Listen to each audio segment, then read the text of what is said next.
So we live in this perception of a perception of ourselves. Hence, my identity is made by what my parents think I should be. My identity is made up by what my college or university thinks I should achieve. While you're living in that bubble and that echo chamber, getting to what you really want to do is impossible, because maybe that just doesn't fit. And I think so many people feel that way today, that they don't fit into the current education system. They don't fit with the 3 or 4 or 5 careers that you're taught exist.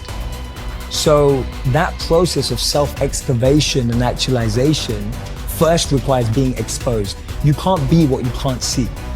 And what we have to do in order to get to that place where we can take the keys and unlock the self-imposed prisons, or the prisons that we have given ourselves on the basis of what we have come to believe is our limitations, what we can and can't do.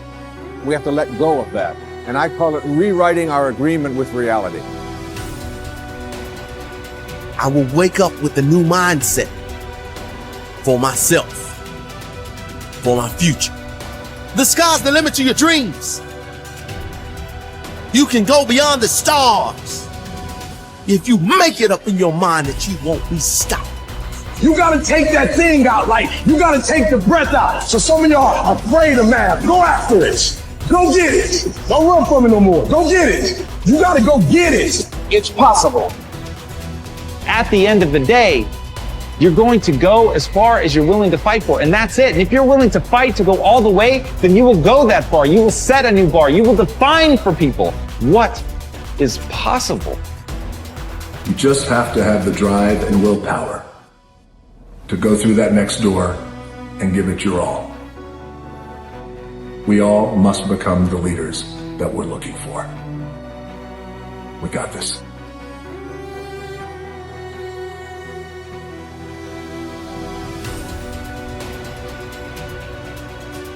Men and women begin to become great only when they begin to take time by themselves to listen to their inner voices and organize their lives in such a way that their activities and relationships give them a deep sense of inner peace. The first step that you can take to personal greatness is to sit down quietly and look over your life to determine the areas where you're not experiencing the peace of mind and happiness that you really want. You'll find that this is a very easy exercise to do because your mind is continually preoccupied with these problems, just like a person sitting on a tack would be preoccupied with the pain. Your job is to get off the tack. Your responsibility to yourself is to realize that you can never make someone else happy by being unhappy yourself, just as you can never make someone else healthy by being sick. You should not sacrifice your happiness in an attempt to somehow achieve the happiness of another person. You'll only end up making no one happy, especially yourself. In the play Cyrano de Bergerac by Edmond Rostand, Cyrano, the great individualist, is asked why it is that he is so outspoken and so self-assertive. He answers with this beautiful line. He says, "I choose the line of least resistance in this, that I will please at least myself in all things." When you make the decision that, for better or worse, you will please at least yourself in all things, only then will you be truly happy. And only then, it seems, will you be able to help anyone else to be happy as well. The second law of happiness is the law of emotion. It says that human beings are 100% emotional in everything they think and feel and decide. I used to think that people were 90% emotional and 10% logical. However, both research and experience contradicts this conclusion. People are totally emotional in everything they do. If a person says to you that he's decided to do the logical thing, it simply means that he has more emotion devoted to that course of action than he does to another course of action, and he uses the word logical to justify his decision.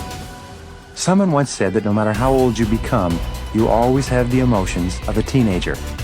This may or may not be true, but the central impact of your emotions and feelings is a key component in both understanding and achieving your own happiness.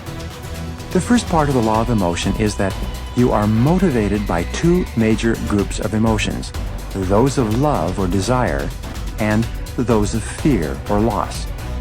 These are the positive emotions and the negative emotions.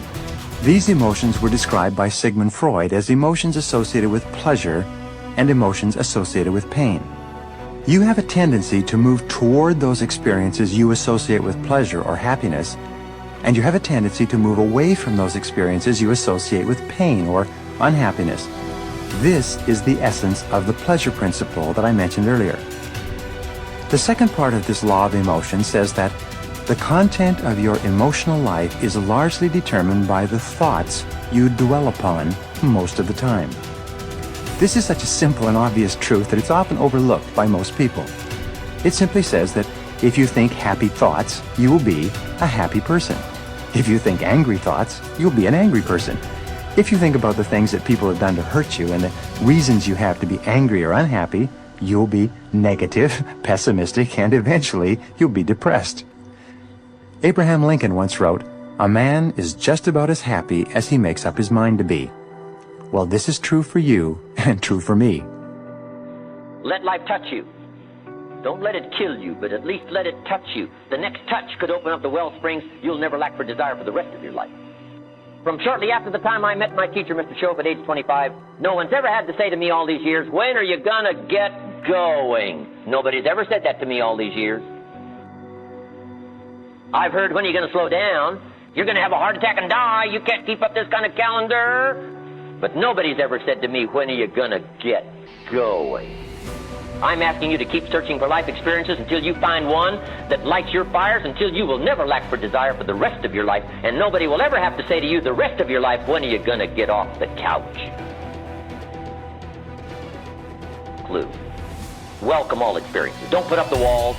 The same wall that keeps out disappointment keeps out happy. Take the risk. And here's the last emotion that can change your life in a single day. It's called resolve. Resolve says, "I will." Two of the most powerful words in the language. I gave you the formula for disaster. Could, should, don't. Here's the formula for fortune. Should, could, will. I will. I should. I can, and I will. Two of the most powerful words in the language. I will. Benjamin Disraeli once said, "Nothing can resist a human will that will stake even its existence on its purpose." I'll do it or die. What a powerful set of words. The man says, "I will climb the mountain." They've told me it's too high, it's too far, it's too difficult, it's too rocky, it's never been done before. The man says, "Hey, it's my mountain, I'll climb it." Pretty soon you'll see me waving from the top or dead on the side, because I ain't coming back. The best definition of resolve I ever got was from a junior high girl, Foster City, California. I love to talk to kids and ask them definitions. They come up with beauty. I got to this word and I said to the kids, "Who can tell me what resolve means?" Some didn't know and some tried. It was interesting. The best one I got was a little girl about 3 rows back. She said, "Mr. Rohn, I think I know." I said, "What?" She said, "I think resolve means promising yourself you will never give up." I said, "That's the best I've ever heard. You can't say it any better than that. Promise yourself you will never give up. You don't have to promise me. You don't have to promise the world. Just promise yourself." What a great bit of language. I asked the kids, how long should a baby try to learn how to walk? How long would you give your average baby before he shut off? That's enough. No, any mother in the world would say you're silly. My baby's going to keep trying what? Until. What a magic word, until. How many books will you read? Until you find the answers for your good health? Read 1 and quit? Read 2 and quit? Risk a cardiovascular disaster? I can't buy that from you. Wouldn't you read enough books until? Wouldn't you read enough books on financial independence until you become financially independent? Wouldn't you read enough books on leadership until you become a leader? Wouldn't you read enough books on power until you got the power? Of course, why not? Don't settle for less.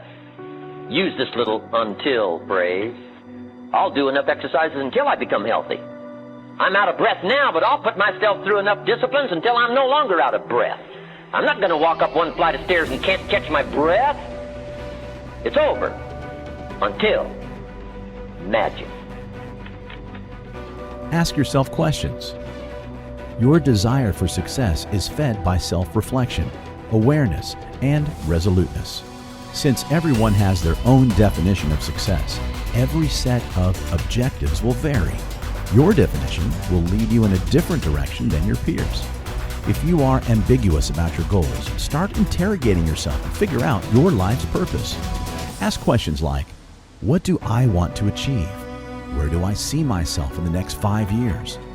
What do I enjoy but could be better at? How do I define success? What kinds of accomplishments will help me drive forward?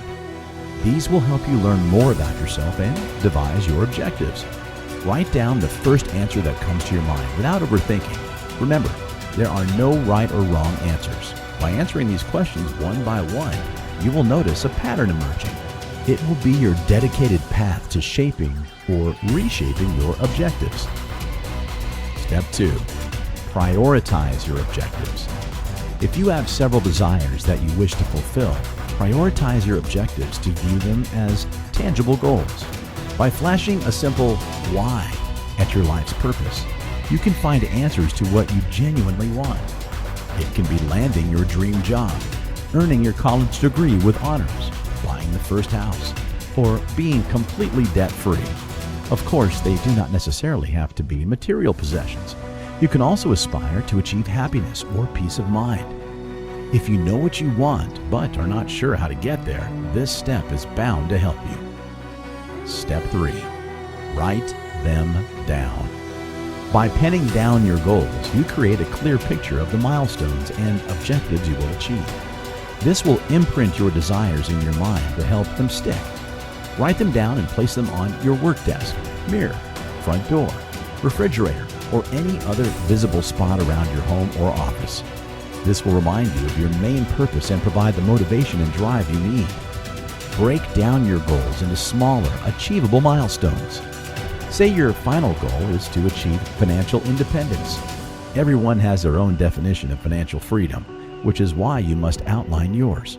Start by writing your main goal on a piece of paper and deconstruct it into smaller steps. In this case, your first step will be to apply for your well-paid dream job and will push you closer to your goal. If needed, divide your first milestone further into even smaller steps and set an accomplishment time frame for each. Step 4. Take the SMART goal approach. Whether you're crafting new goals for yourself, whether personally, academically, or professionally, several factors will influence your likelihood of success. That's why your objectives should be SMART, as in S, specific. Your goals must be specific. They should reflect the why, what, where, and how you will get closer to your objectives. M, measurable. How will you know if you are truly fulfilling your goal? What are the milestones or benchmarks to determine that? Are you setting deadlines or monitoring your progress through your development? Record a specific measurement. It can be defined on your own to measure your goals. A, attainable. There is no point in setting goals that you can't achieve. This does not mean that they should be easy. Establish goals that are ambitious yet attainable. If not, you are simply wasting your time and energy trying to achieve an objective that will never be fulfilled. R, realistic. In a similar vein, your goals should be realistic too. Visualizing a mirage of hopes and dreams that will never be realized is impractical and elusive. So be pragmatic and set goals that you believe are feasible and within your reach. T, time-bound. Lastly, set a timetable for each of your objectives. You should be able to fulfill a goal within a specific time frame. This will ensure that you can fulfill all your objectives in the next few years within a designated and precise time frame.